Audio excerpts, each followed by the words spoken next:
23 तारीख की शाम से ये लड़की घर से निकली थी, उसके बाद ये वापस नहीं आई थी। करीब 5 टीमें अलग-अलग गठित की थी, जिसमें करीब हम लोगों ने 400 से ऊपर सीसीटीवी और करीब 900 से सीडीआर एनालिसिस की।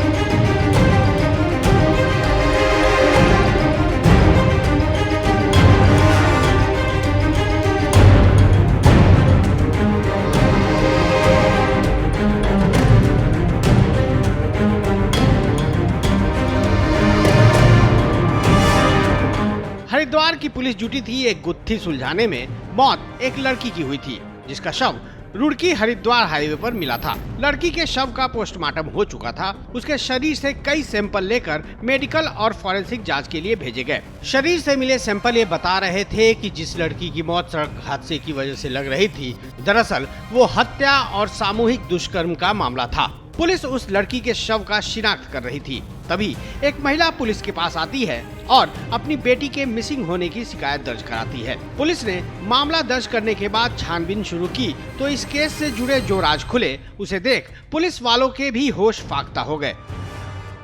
हरिद्वार के हाईवे पर पुलिस को जिस लड़की की लाश पड़ी मिली थी, उसकी उम्र महज 13 साल थी। जिस रोज उसका शव हाईवे पर पड़ा मिला, उससे एक रोज पहले शाम 6 बजे वह लड़की अपने दोस्त के बुलाने पर उसके घर गई थी, जहां उसके फरेबी दोस्तों ने जुर्म और हैवानियत का ऐसा गंदा खेल खेला, जिसकी जद में लड़की को न सिर्फ अस्मत कमानी पड़ी, बल्कि जान से भी हाथ धोना पड़ा। पुलिस की तरफ से इस मामले का जो खुलासा किया गया, उसे सुनकर आम इंसान की रूह कांप जाएगी, क्योंकि उस रोज पूरी रात उस लड़की के साथ बारी बारी से दुष्कर्म होता रहा। वो जहां जहां गई, हर किसी ने उसके आबरू के साथ घिनौना खेल खेला और अंत में हत्या को हादसे में बदलने के लिए शातिराना तरीके से उसके शव को हाईवे पर फेंक दिया गया। हरिद्वार के बहादुराबाद थाने के शांतरशाह क्षेत्र में हुई इस घटना को लेकर पुलिस ने बताया कि 24 जून को पुलिस को सूचना मिली थी कि रुड़की हरिद्वार हाईवे पर एक लड़की अचेत अवस्था में पड़ी है। सूचना पाते ही पुलिस मौके पर पहुंची तो पता चला कि उस नाबालिग लड़की की सांसें थम चुकी थी। हालांकि एहतियात बरतते हुए पुलिस लड़की को अस्पताल लेकर गई, जहां डॉक्टरों ने उसे मृत घोषित कर दिया। मामला एक छोटी बच्ची का था, इसलिए पुलिस ने बड़ी ही संवेदनशीलता के साथ उस लड़की का बिसरा और वेजाइनल स्वाब के साथ साथ दूसरे सैंपल लेकर जांच के लिए फॉरेंसिक लैब भेज दिया। साइंटिफिक जांच के बाद पुलिस को ये पता लग चुका था कि जिस लड़की का शव रुड़की हरिद्वार हाईवे पर पड़ा मिला, उसके साथ दुष्कर्म हुआ है। लेकिन पुलिस के लिए सबसे बड़ी परेशानी लड़की का शिनाख्त नहीं होना था। हम के लिए एक पैनल से और साथ में वीडियोग्राफी के साथ हम लोगों ने और साथ में उसमें डीएनए को प्रिजर्व करने के साथ साथ बिसरा प्रिजर्व और हम लोगों के द्वारा उसमें जो वेजाइनल स्वैब है उसको भी उसकी भी जांच के लिए आग्रह किया गया था। इस बीच क्योंकि लड़की की शिनाख्त नहीं हो पाई थी, इसलिए पुलिस ने तत्काल सभी प्लेटफॉर्म्स में लड़की की शिनाख्त हेतु हम लोगों ने प्रयास किए थे। पुलिस लड़की की शिनाख्त करने में लगी ही थी, तभी एक महिला थाने आई और अपनी बच्ची के मिसिंग होने की तहरीर दर्ज कराई। महिला ने बताया कि उसकी लड़की बीते 23 जून को घर से निकली थी, जो अब तक वापस नहीं लौटी है। अब चूंकि पुलिस पहले से एक लड़की के घर वालों की तलाश कर रही थी, ऐसे में पुलिस ने उस महिला से लड़की के शव की पहचान कराई। महिला ने बताया कि वो उसकी ही बेटी है। लड़की की मां ने पुलिस को अपनी बेटी के एक दोस्त अमित सैनी के बारे में भी बताया। अंधेरे में तीर मार रही पुलिस को ये बड़ा सुराग हाथ लगा था। जांच में ये पता चला कि लड़की 23 तारीख को अपने एक और दोस्त नितिन के साथ कहीं गई थी। लड़की को उसके दोस्तों ने पार्टी के बहाने बुलाया था। लड़की जिस पार्टी में गई थी, वहीं नितिन के साथ उसके 3 और दोस्त थे, जिन्होंने पहले लड़की को जमकर बियर पिलाई। बियर पीने के बाद चारों लड़कों ने नशे की हालत में लड़की से सामूहिक दुष्कर्म किया।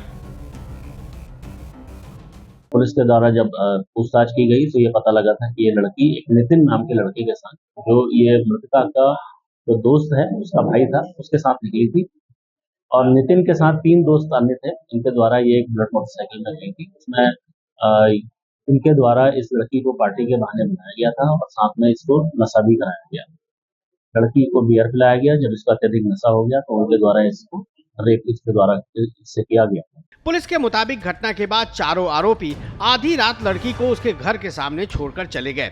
धमकी भी दी कि अगर किसी के सामने मुंह खोला तो अंजाम और भी ज्यादा बुरा होगा। पुलिस के मुताबिक नशे की हालत और सामूहिक दुष्कर्म की शिकार डरी सहमी लड़की अपने घर जाने के बजाय अपने दोस्त अमित सैनी के पास मदद के लिए पहुंची। यहाँ अमित ने भी उसके साथ दुष्कर्म कर डाला। लड़की ने जब अपने साथ हुई घटना के बारे में अमित को बताया तो अमित आग बबूला हो गया और उसने पीड़ित लड़की के साथ मारपीट शुरू कर दी। मारपीट के दौरान ही लड़की की मौत हो गई। चौंकाने वाली बात यह है कि मारपीट में अमित का परिवार भी शामिल था। इसलिए अमित सैनी इसमें काफी अपने जो है गुस्से से बाहर हो गया, उसने इसके साथ मारपीट करी। उस मारपीट के क्रम में इसके घर वालों ने भी इसका साथ दिया और इस मारपीट के क्रम में इस लड़की की मृत्यु हो गई थी। लड़की को इसके द्वारा हाईवे पर लाके छोड़ा गया अपने घर वालों की मदद से और तब तक वेट किया गया जब तक किसी एक्सीडेंट में इसकी मृत्यु न हो जाए, क्योंकि मामला एक गैंगरेप के साथ साथ एक बड़े ही लड़की की हत्या का था। इसलिए पुलिस ने तत्काल सभी हम लोगों ने पहलुओं को ध्यान में रखते हुए एसपी सिटी के नेतृत्व में करीब 5 टीमें अलग अलग गठित की थी, जिसमें करीब हम लोगों ने 400 से ऊपर सीसीटीवी और करीब 900 से ऊपर सीडीआर का एनालिसिस किया।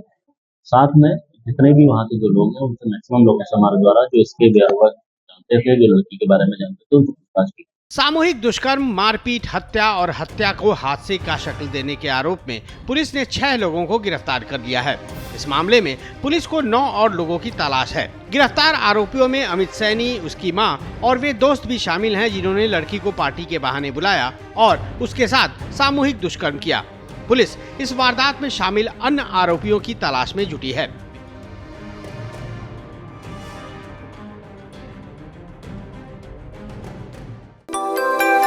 यूपी की हर खबर देखने और उनसे अपडेट रहने के लिए हमारे चैनल श्रेष्ठ यूपी को सब्सक्राइब और लाइक करें। साथ ही बेल आइकन को दबाना ना भूलें, जिससे हमारे हर वीडियो की जानकारी आप तक पहुंचती रहे।